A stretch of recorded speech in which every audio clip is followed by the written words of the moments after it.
beautiful friends, welcome back to my kitchen. My name is Anna and today I'm going to show you how to make my favorite buttermilk pancakes. These are nice and fluffy in the inside and golden on the outside. I feel like people don't know how easy pancakes are to make. You only need the most basic ingredients. Let me show you what they are so we can go ahead and get started. Here I have some all-purpose flour, granulated sugar, baking soda, baking powder, and a little bit of salt. You're also going to need your buttermilk, vanilla extract, and egg. As you saw, just very simple basic ingredients that you already might have on hand. If you don't have buttermilk, just do what I do. Just mix milk with some vinegar, like white vinegar. You will find all the measurements for the recipe on my website, anitasrecipes.com, and there I'll tell you how you can, the amount of milk and vinegar you're going to need to make your buttermilk. Because I don't know if you're anything like me, sometimes I buy buttermilk and it goes bad before I get to use it all, and that just annoys me a little, so I tend to just make my own. You can pretty much use any type of skillet you have or you like. I love to make my pancakes on a cast iron skillet. I find that it gives you the most delicious texture. The pancakes get really nice and golden on the outside. You're going to need a little bit extra melted butter for the pancake, well, to make the pancake.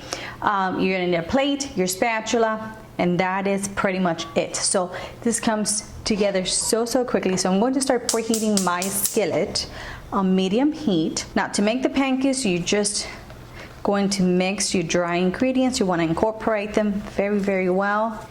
Oh, before I forget, you're also going to need some melted butter. Have it in the microwave because I was microwaving it. So let me get it real quick. I'm going to add pretty much all of the wet ingredients. So you're going to add your buttermilk, cooled melted butter. You're gonna give that a quick mix. We are going to crack the egg right in there. We add a bit of vanilla extract. Now we finish mixing. The key to having very fluffy pancakes is to not over mix your batter. So just mix it until everything is combined. It's okay if it has little lumps, as long as it doesn't have huge lumps in it.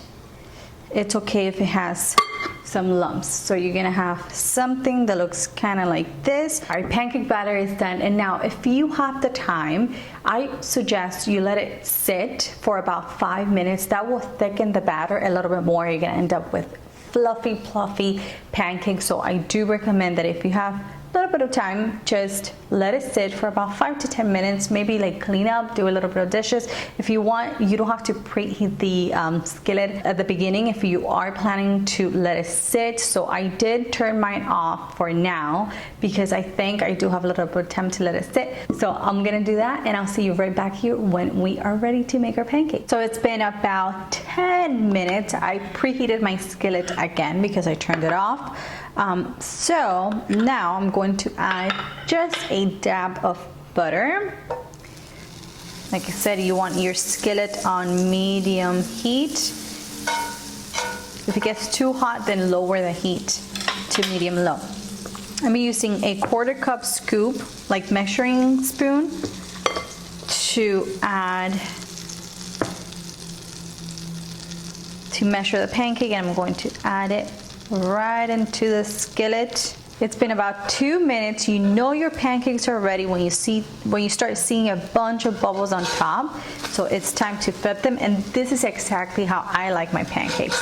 I like them very nice and crispy on the outside, but that will depend on you and what you like.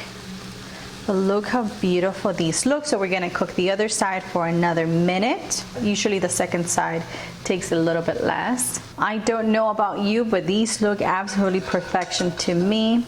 Let's see if we can see the bottom part. Yep, so you can see they're nice and golden as well. So we add them to our plate. We're going to add more pancake, and make sure you add butter as you need to, because obviously you might need to add a little more butter as you go. And I also like to have little piece of paper towel ready on hand in case, because sometimes the butter browns too much, so I like to clean it and add new butter. So we're gonna let this one cook. I'm only gonna do one more. This is the third one, and I'm only gonna do 3 for now, just because this is what I'm gonna to be enjoying at the moment. Now, I personally love to load my pancakes with goodness. So I like to add some fresh fruits. I like to add a dab of just like the smallest amount of butter, just a small little amount right on top, and I like to let that melt because it just gets like really nice and melty. I like to add some whipped cream on top, and last but not least, we add our maple syrup. And look at this pancake. Look at that. Better than anything. I mean, they sell some really good pancakes out there, but this is something really easy, really delicious that you can make at home with like basic ingredients.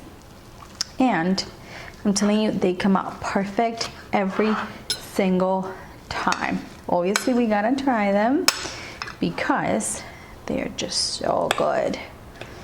Let me get a little piece of strawberry here. It doesn't, okay, there we go. My mouth, it's salivating.